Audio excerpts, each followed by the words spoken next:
Is that right? What that was? It's good to see you today. I'm glad you have Bible Open Air as your mission for the week. Our trainer, Manny Subramian, is in Mexico training 40 people there. First time we've gone into Mexico. You'd think next door we'd have gone there a long time ago. We were invited many years ago and just getting there. He just got back from Uganda 2 weeks ago, and in the middle of March he was in Sierra Leone and Liberia. So he gets around right much. And you all have taken us on great, and we appreciate that so much for the monthly support. We have just planted our 279th church. It was actually the 207th church we planted in India. Our India project is my prayer request. We are doing a water bottling plant machine in India that will generate enough funds to support our 115 evangelists. It'll do two things. They will deliver the water, but they'll also bottle it, sell it. They already have a distributor, a place that they can distribute it to, and several of the outlets. And so it'll do two things. It'll bring an income, but it'll actually help them, the evangelists, as some of their family or themselves deliver. They'll get a little bit there as well. And so that's the largest project we've ever taken on. It costs us about $75,000, but it will self-sustain those 115 evangelists, much like the water buffaloes. Last time I was here, I was telling you about water buffaloes. We got 136 water buffaloes, and all the pastors that can use a water buffalo has one. And it's great. I love water buffaloes, by the way. They have other water buffaloes, and the second one's free. So that is good. Your young adults, you were trying to figure out the age cutoff for the young adults. Last week I was in Baton Rouge, Louisiana, speaking at a church, and they had an announcement right before I got there. They were having a crawfish boil. They buy crawfish by the sacks, and they were saying that that was for the 20s, 30s, and 40s. Well, I'm not in the 20s and 30s and 40s group anymore, and so I take up for the 50s, 60s, 70s, and above. And I said, you know, those 20s, 30s, and 40s should not be turned loose with a sack full of crawfish. They need chaperones. And so I just invited the rest of the church to go to the chaperones. Now, I left before they purchased them, so that was all right. But anyway, that's a good. So you feel free. You feel free to join that group just doing your chaperoning duties, and I'm sure they would appreciate that very much. Okay. Open your Bibles, if you would, 1 Samuel chapter 17. 1 Samuel chapter 17. We run into a young man named David. He was so insignificant that when the sons were called out, the father almost forgot about him. You know the story, and there's much that we'd like to tell you through this passage, and we'll have to just refer to some. But David was the one that Samuel was going to anoint, surprising to everybody, including David himself. But Samuel came to the house of Jesse in 1 Samuel chapter 16, and because Saul has been rejected. In verse 1 it says, "And the Lord said unto Samuel, How long wilt thou mourn for Saul, seeing I have rejected him from reigning over Israel?" He just lost his job. "Fill thine horn with oil and go. I will send it to Jesse the Bethlehemite, for I have provided me a king among his sons." So he knew that the king would come from the house of Jesse. And so he is going to go down and anoint this next king of Israel. Well, Samuel said, "How can I go? If Saul hear that he's going to be replaced," is the idea, "he will kill me." He's not going to take the transition very, very easily. And the Lord said, "Take a heifer with thee and say, I am come to sacrifice to the Lord." I want to disguise your trip to anoint the new king by sending you down with a sacrifice. And so it'll look normal. Samuel was there, and he was going to sacrifice, and so he was just going to blend it all in. Then he was going to invite all of Jesse's family to come, and certainly the Lord would reveal who the next king would be. Jesse said, verse 3, "I will and call Jesse to the sacrifice. I will show thee what thou shalt do, and thou shalt anoint me him whom I named to thee." And Samuel did as the Lord spake, and came to Bethlehem, and the elders of the town trembled at his coming, because they were not sure why Samuel was coming. Could it be judgment coming upon us? Could there be bad news coming? And he said, "Comest thou peaceably?" That's the question they asked. And he said, peaceably I am come to sacrifice to the Lord. Sanctify yourself, set yourself apart, and come with me to the sacrifice. And he sanctified Jesse and his sons, and he called them to the sacrifice. And it came to pass, when they were come to look upon Eliab, they said, surely the Lord anointed is before me. That stands to reason.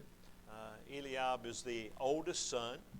He was handsome, upright. He had all the characteristics, and Samuel thought this is going to be an easy job.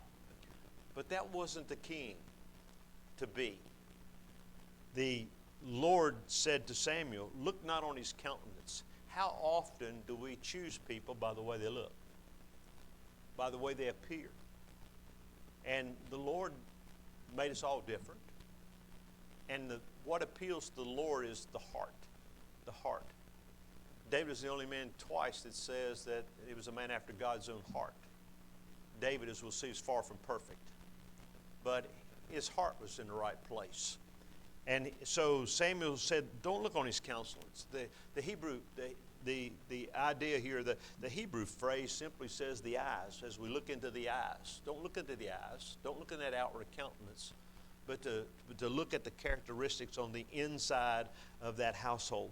And of that house of that man is living in. And he says, or on the height of his stature, for I have refused him. Remember, Saul was head and shoulders above everybody. And he was chosen by the people because of his looks. For the Lord seeth not as man seeth, for man looketh on the outward appearance, but the Lord looketh on the heart. It was just a natural thing that they come and look at all the outward characteristics, being the eldest. But you know, in Scripture, it's not always the eldest that has first place.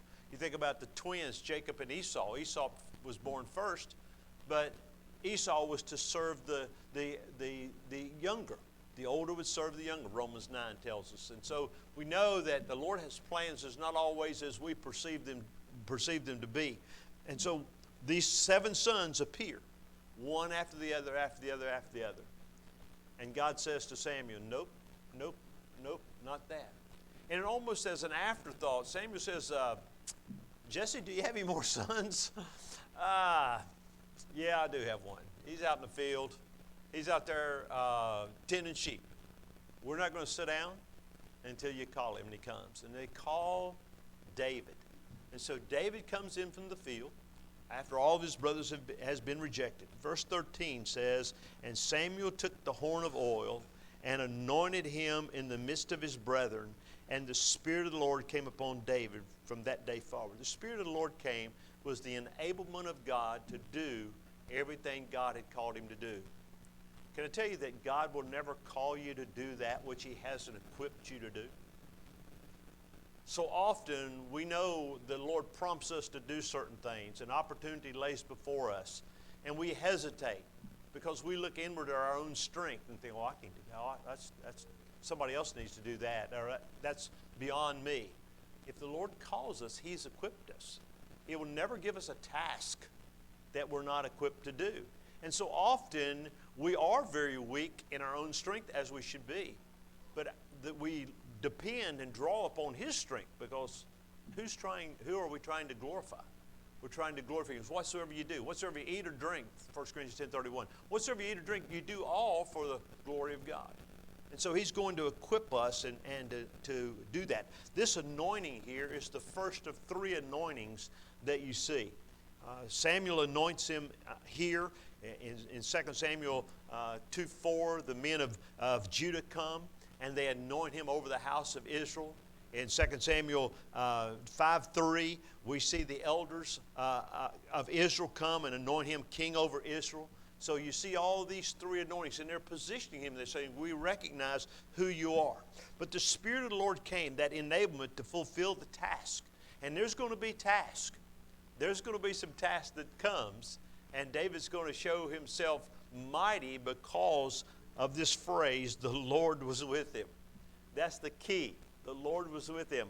And so David went forward from that day on. And Samuel rose up and went to Ramah. Now, the first assignment is going to be, we need a harpist. Because we have this guy named Saul, and he goes through, and people have speculated all sorts of things. what kind of, is he a manic depressive? Is he, and they put all these psychological things on him. I don't know what Saul's problem was, but he had a problem. Demonically influenced, we're not exactly sure what all was going on. But Saul would go into fits of rage. And it seemed that music would calm him.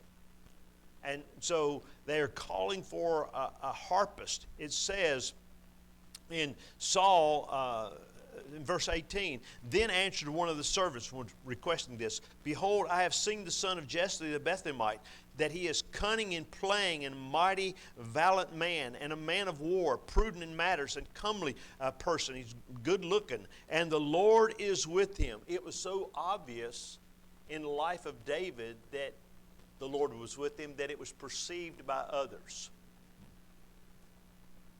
The circles that we run in, the people that we encounter, the people that may or may not know the Lord, do they know that the Lord is with us?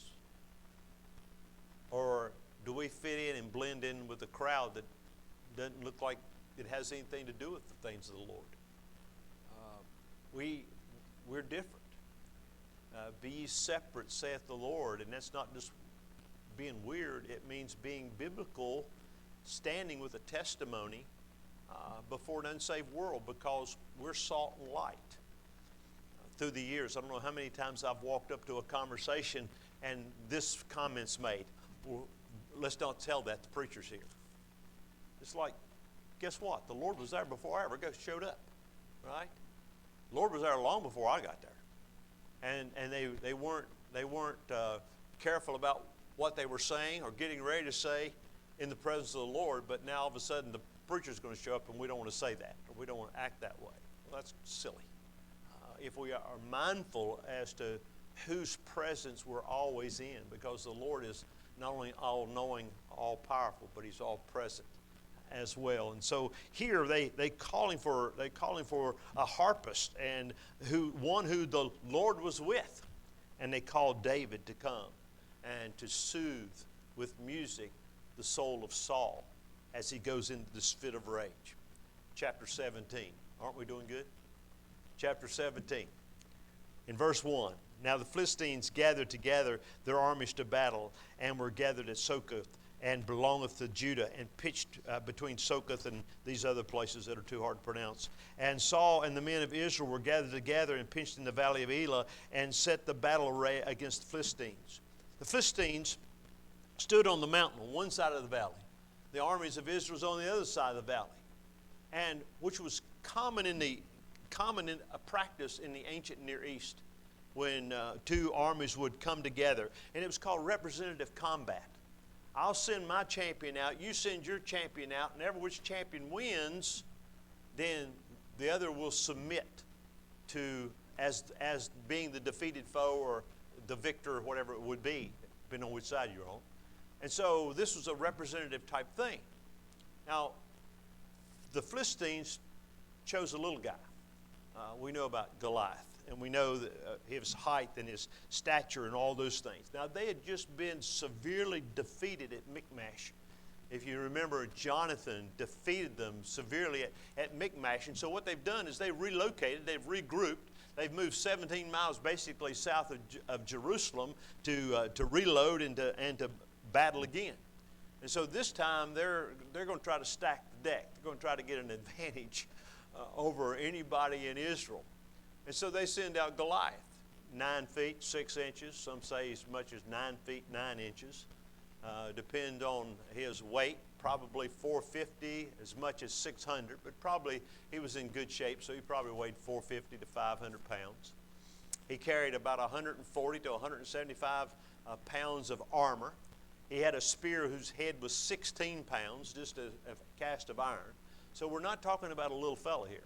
And besides that, he has an armor bearer, a shield bearer, who goes in front of him to protect him the best he can with the shield, so that he, as massive as he is going to win whatever battle he's engaged in. And so that's going to be the champion. And literally the text pulls out that this is Goliath, the Philistine. Okay. I mean, we call it in Giles County a bad dude, right? And so he's out there. And he's going to take on their champion, whomever it is. And verse 8 says that, and he stood and he cried with the armies of Israel and said to them, why are you come out and set your battle in array? Am I not a Philistine, and ye servants of Saul? Choose you a man for you, and let him come down to me. We're going to have this representative combative arrangement here, and ever who wins, we're going to win. Will be the victor. If he's able to fight with me and to kill me, then we will be your servants. But if I prevail against him and kill him, then you'll be our servants and serve us. And the Philistine said, I defy the armies of Israel this day. Give me a man that we may fight together. And Saul and all Israel heard the words of the Philistine, and they were dismayed and greatly afraid. David was the son of the Ephraite in Bethlehem in Judea, and he was back home. And Jesse says, look, I want you to go down and see your brothers. I want you to take them some provisions down there. And as you go down there, see how they're doing, see how they're faring, as it were. And so David comes in verse 22. He leaves his carriage in the hand of his keeper, and he ran to the army. He salutes his brother. And as he talked with them, behold, there came up a champion by the name of the Philistines of Gath, Goliath by name. And David hears this trash talking that the Goliath is doing. Now, they had heard about it. They had heard day after day, 40 days. But this is David's first hearing. And David doesn't hear with the same ear that they heard. There was no fear in David. Why? The Lord was with David. Can I tell you that you and the Lord are a majority regardless of the number that oppose you? I mean, how many more? It was often said, if you knew the Lord had called you to do something and you were just terrified to do it, but you heard him in the next room praying for you, would you then have courage to go do it? Of course you would. And so David hears, and when he hears this conversation that's taking place, it's been going on for a long time. Verse 24, all the men of Israel, they fled. Then they rehearsed what would be done for the one who would perhaps have victory over him. But David says in verse 29, what have I now done? Is there not a cause? There was a cause. There was a cause. David perceived the threats, the challenge of this pagan Goliath, the Philistine. He saw it as an offense. He saw it as an offense to Israel. He saw it as an offense towards the army. He saw it as an offense towards God himself. To him, that was cause enough to stand against whatever the challenge might be. He didn't like what he saw because he didn't want this reproach to come on Israel and upon himself and everyone else that was hearing it. So in verse 41, the Philistine came and drew near to David, and the man that bare the shield went before him. So he comes with everything, armor, shield bearer. And when the Philistine looked about and saw David, he disdained. He had contempt. Now, it's been said, and the bone boxes of Israel have tried to figure out exactly how tall they thought David was. And some would have him as little as like 4'9", maybe to 5'7", somewhere along in there. Now, that, and you know he put down the armor and all that Saul had put on him, and he couldn't do that. That, standing with a shepherd's sling and 5 smooth stones against a giant with a shield bearer, it doesn't look like a fair fight. Las Vegas odds would be really high on the other side, on Goliath's sides. And so the Philistine looked, and he had this disdain. He had contempt, for that he was but a youth and ruddy and fair countenance. And the Philistine said unto David, am I a dog? And he starts trash talking him again. Now, why do people use provocative talk? We call it trash talking. Why do they trash talk? They're trying to get someone to be engaged in something, distraction or whatever, that'll cause them to be more vulnerable. You know, in sports, that's prevalent. A lot of people will see people talk. One player talking to another. June 1st, 1997, Chicago Bulls were playing the Utah Jazz, first game of the NBA Finals. And it's 82-82, and Karl Malone is standing at the line to shoot free throws. Karl Malone's nickname was the mailman. Some of you older guys would know that. Some of you younger guys thought you don't know, but he was the mailman. He always delivered, right? And so he's at the line, 82-82, 9 seconds to go. And Scottie Pippen was also a trash talker for the Chicago Bulls. And he walked past Karl Malone going to his place on the line, and he whispered something to his ear. Well, Karl Malone immediately misses the 2 free throws, tanks both of them.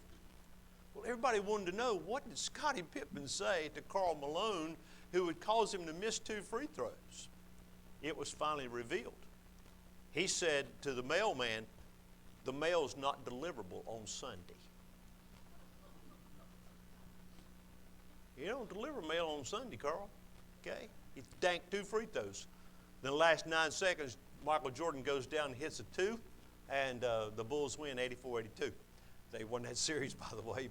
But you know, we say things to try to cause someone to do something that they shouldn't do, or to get them upset. Well, that's what Goliath is doing. He's trying to say in his own way, the mail's not deliverable on Sunday, or whatever, as it were. And so this day, he says in verse 45, then David said to the Philistines, thou comest to me with a sword, with a spear, with a shield, but I come to thee in the name of the Lord of hosts, Jehovah Sabaoth.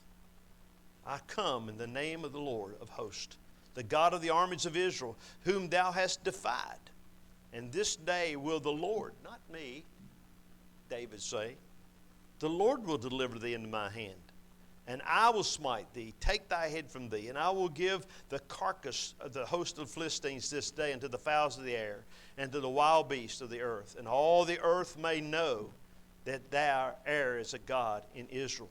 And all this assembly shall know that the Lord saveth, not with the sword and the spear, for the battle is the Lord's, and he will give you into my hand.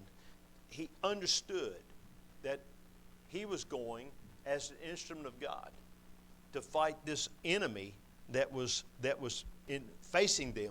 So David, facing these overwhelming odds, was victorious. You know, he smote the giant. He fell, didn't have a sword, so he went over and he took Goliath's sword, whacked his head off. That's pleasant right before lunch. But he took care of doing what he intended to do. And from that battle, the people picked up a song. The ladies sang it. Chapter 18, verse 6. It came to pass, as they came, when David was returned from the slaughter of the Philistines, that the women came out and all the cities of Israel, singing and dancing to meet King Saul with tabrets and joy and with the instruments of music. And the women answered one another as they sang antiphonally one to another, as they played and said, Saul has slain his thousands, and David his 10,000s. For a man filled with pride like Saul was, that was too much to handle. You mean they're raising up David to a higher level of praise than me? Yes. Saul didn't go out and face the giant, right? But he couldn't handle that. And that pride lifted him up, and he became jealous. He was angry. He was fearful. And so upon hearing this, remember, he had promised one of the benefits for killing the giant, slaying the enemy, was to promise a daughter. And so he promised Merab, Saul's daughter, to David. He reneged on that promise. He didn't give Merab. He gave Michal instead. And he gave Michal for the sole purpose of being a snare to David, because he required not a dowry, but he required 100 of the enemies to be slain. David went above and beyond and killed 200 and came and gave Saul his quote-unquote dowry, as it were. Now, we could go through it and we could look at a whole lot of things that we could see about David's life, and you know something about David. But David was blessed by God. He was courageous, he was skilled, he was protected, he was called, and yet David had a flaw. And the flaw was women. That was David's flaw. You've kept up with the news last evening and about the attack from Iran on Israel, 200 plus, I don't even know how many drones and rockets have been fired, and Iron Dome and all that protected them. But it's interesting, as I heard about that and thought about this message, you know, the defense of Israel that they're talking about is named David's sling. Isn't it interesting? That's what they've named their defense system, David's sling. Because David's sling had a lot of strength in it, empowered by God to protect and to defeat the giant, as it were. But we know that he says in verse 17 of 1 Samuel 18:17, Saul said to David, "Behold, my elder daughter Merab, her I will give to thee to wife." But he didn't. He reneges on that promise. In verse 20, Michal, Saul's daughter, loved him, and she was given unto him. Verse 25, the king didn't desire a dowry, as we talked about. He wanted to use her as a snare to David, hoping perhaps that he would even be killed and the threat be removed. But as we said, David had a flaw. Turn with me to chapter 25. You say, are you going to preach the entire life of David? No, I'm not. But to give you the overview, because David had such a powerful beginning. But it's not so much how we begin. A lot of people won't remember that. But a lot of people will remember how it all ends for us. And David in chapter 25, Samuel dies, we know. And in verse 44, it says, and Saul had given Michal, as we just saw, his daughter, David to wife. Now, but in verse 43 it says, David also took Ahinoam of Jezreel, and they were also both of them his wives.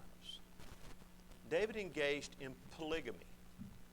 Now, you know that a king is required to handwrite a personal copy of the Torah. Genesis, Exodus, Leviticus, Numbers, and Deuteronomy. That was a requirement of the king of Israel. He had to handwrite those words on a scroll. It's his personal copy. Well, if you write it, you can read it, right? You understand what's going on. Now, hold your place and look back at Deuteronomy 17.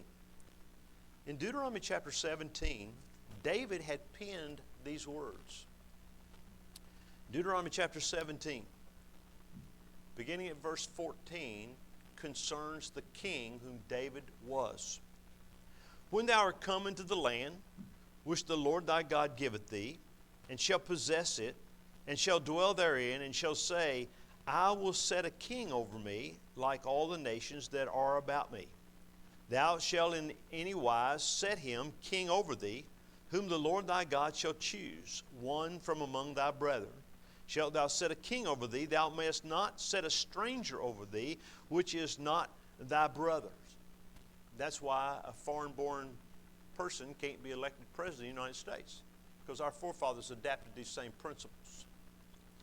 But he shall not multiply horses to himself, nor cause the people to return to Egypt, to end that should multiply horses, for as much as the Lord has said unto you, ye shall henceforth return no more that way.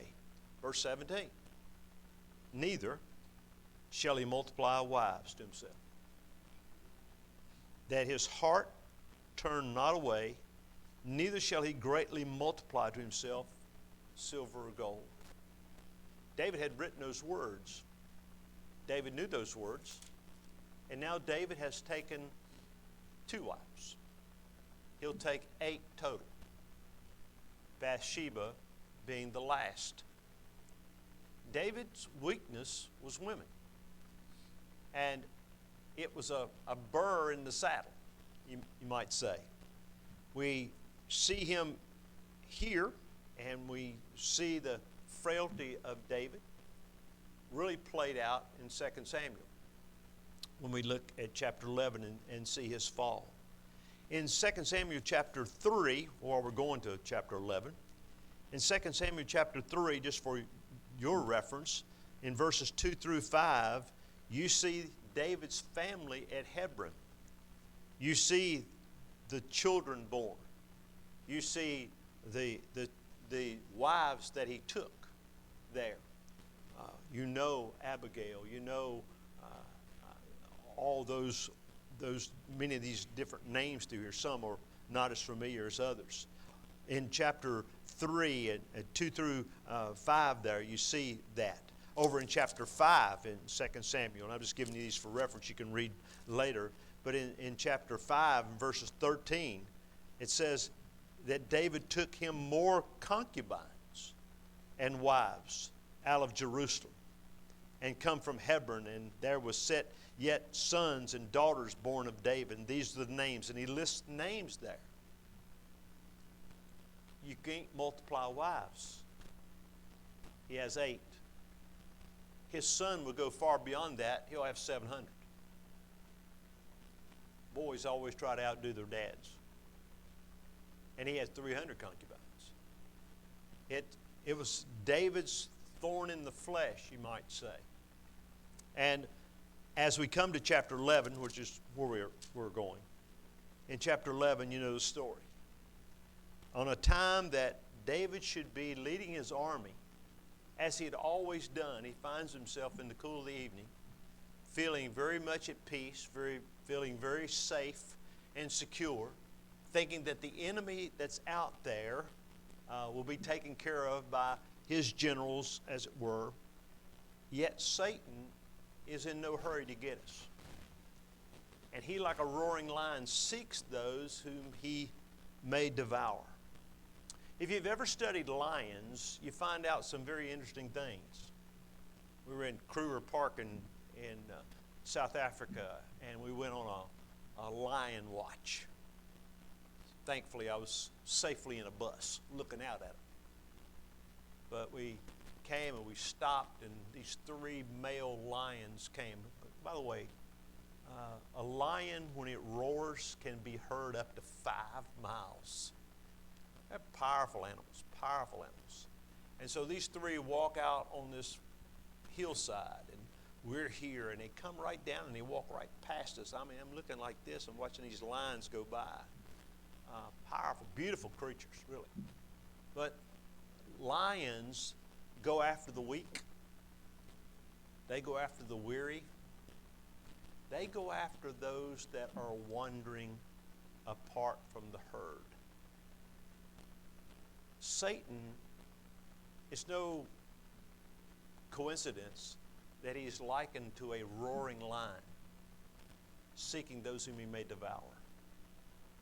We need each other. The COVID cleansing, whatever that is, where it calls people to watch online exclusively so that they can watch sermons with the refrigerator close by and in their pajamas and, you know, all those things. I've never had anybody to hug me or shake my hand that's watched me online, by the way. I've never done that. And I appreciate technology, really. And I know that a lot of people, it's the only way they can do. But you know, the Lord was not surprised by COVID. If y'all knew that or not, but not surprised by COVID. And he wrote years and years ago, forsake not the assembly of yourself together. There's so much there. We need each other. We need each other's fellowship. We need that smile. We need that handshake. We need to build relationships. We need that. The Lord, in his masterful way, put this thing together called the church. And it's so significant to him that he says he is the head and we make up his body. They're but one. The church is not a competition with this church, then that church down the road, another church across the street. No. The church, by blood-bought believers, is a cooperation. We are We have a responsibility to a lost and dying world. We're told for the first time since they've been keeping statistics in America that there are fewer adults that attend church now than actually go. I said recently in a message that America is the third most needy country, mission-wise, in the world. We're number 3 behind China and Russia. China and India, I'm sorry. And we're number 3. Foreign countries are sending missionaries to America because America has tailed away and left these principles that made us who we are, because as with David, the Lord was with us. And we've turned our back and we've abandoned him in so many ways. But the lions, they go after those that wander, the weak, the weary. They go after those that are wounded. There are people that have attended church that no longer do, that make up some of that group, that feel they're wounded. They were wounded by a church. That happens, you know. We try to go and bind the wounds. We try to get them not to look at the people who wounded them, but look at the Lord who died to save them. There's a lot of things will disappoint us in life, relationships. There'll be people, there'll be circumstances, there'll be all sorts of things that'll disappoint us.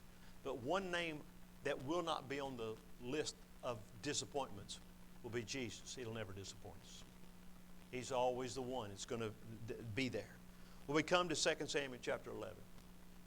And it came to pass, after the year was expired, the time when the kings go forth to battle, that David didn't go. He sent. He sent Joab. Again, he felt secure. He felt like this is something that my generals can handle. Won't be any problem here. But David is secure from his earthly enemies. But I don't think he realizes that the greatest enemy, whom he will cooperate with, Satan himself, is that roaring lion. And he's seeking to devour him. You know, we don't need to look for trouble. It'll find us. It'll find us. And so David here sins. Verse 2 says, and it came to pass in the evening tide that David rose off his bed, walked upon the roof. David's house was high up. He could look over on many rooftops and many houses below, as it were. And so David arose off the bed and he walked upon the roof of the king's house. And from the roof he saw a woman washing herself. And the woman was very beautiful to look upon.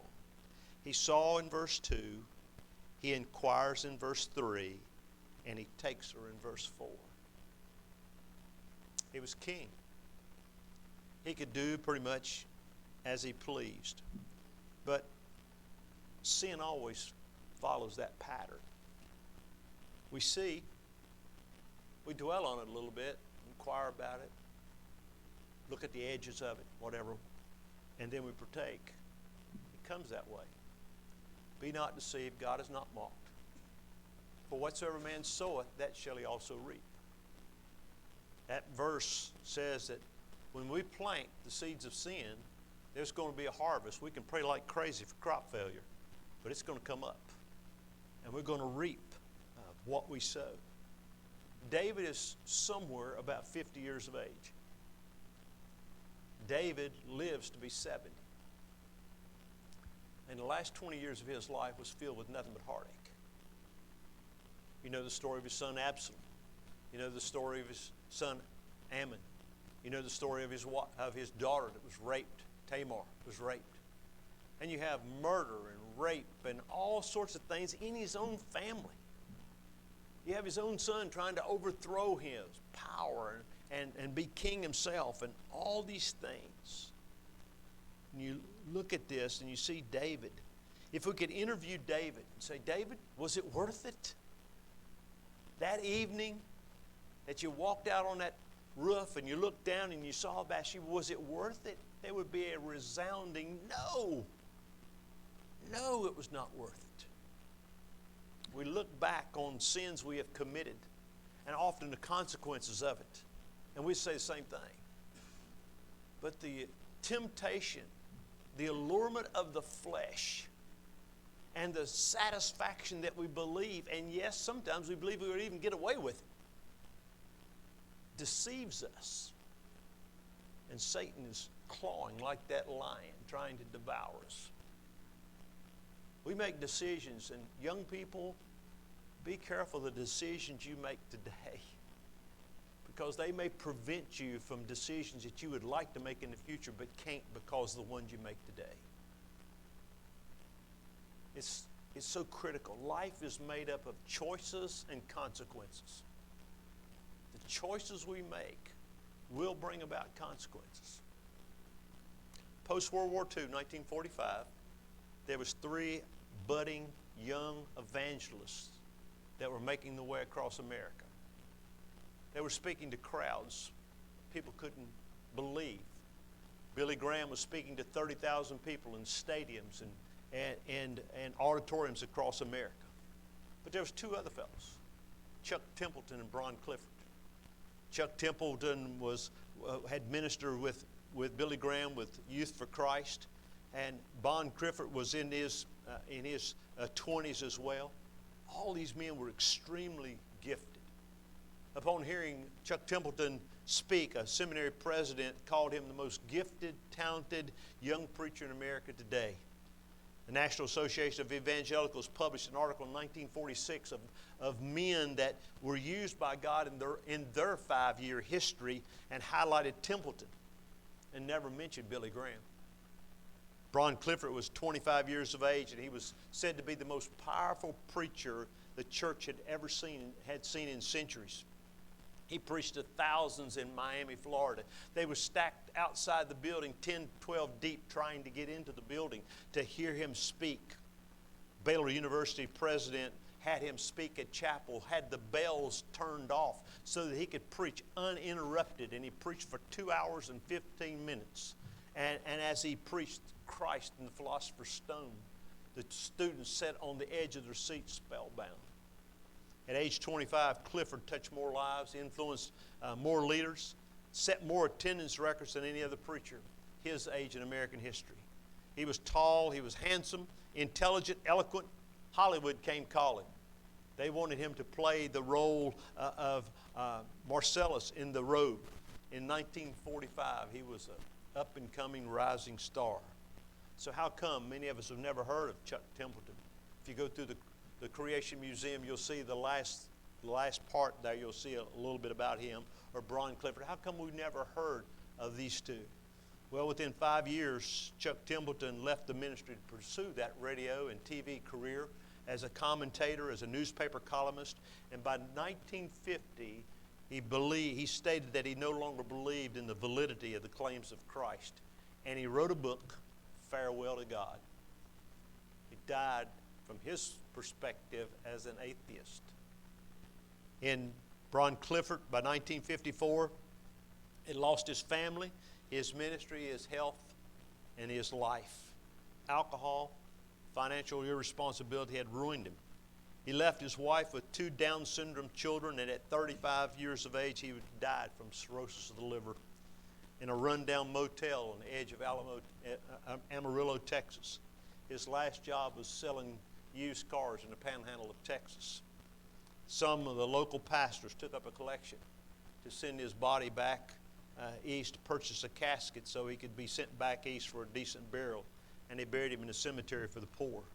Within 10 years, 1945 to 1955, within these 10 years, there was only one of those 3 shooting stars, as it were, was still on track. And his name was Billy Graham. He died just a few years ago. Few will remember how you start, but a whole lot of people will remember how you finish. You know, none of us are guaranteed. I'm as capable today of doing anything they ever did, and so are you. That Adamic nature was not eradicated. It's still there. We fight it every day. And we have an enemy. That enemy, Satan, is not in a hurry, and he's seeking every believer to devour them. He devours our testimony. He seeks to squelch our influence. He does all those things because he literally is our enemy. You today and I, we will face temptations. But we have one, and we've seen the phrase, and the Lord was with David. The Holy Spirit lives on the inside of every believer. There's a verse I learned a long time ago, and because temptation comes. It's 1 Corinthians 10:13. There is no temptation taken you such as common to man, but God is faithful, who will not suffer or permit you to be tempted above that which you are able, but will with the temptation also make a way of escape, that you may be able to bear it. When I choose not to take the escape route, it's not that it's not there. It's by choice. I choose not to take it and flee from the sin that's about to occur if I let it. Today, we are salt and light. Today, we stand before the Lord, and we want to stand with a clean slate. That's why He tells us if we confess our sin, He's faithful and just to forgive us of our sin and cleanse us from all unrighteousness. I don't know your heart. I don't know where you are. You may be exactly where the Lord would have you to be. Or there may be some things that you need to settle today. We're going to stand and have a closing prayer, and I think they're going to come and lead us in a song. But I'd invite you to come. There's something about bowing on the knee and humbling yourself before a holy God that knows everything about us. That's sort of a cleansing and refreshing thing, and I invite you to do that if you need to do that. Let's stand together as we pray. Father, we thank you for the day.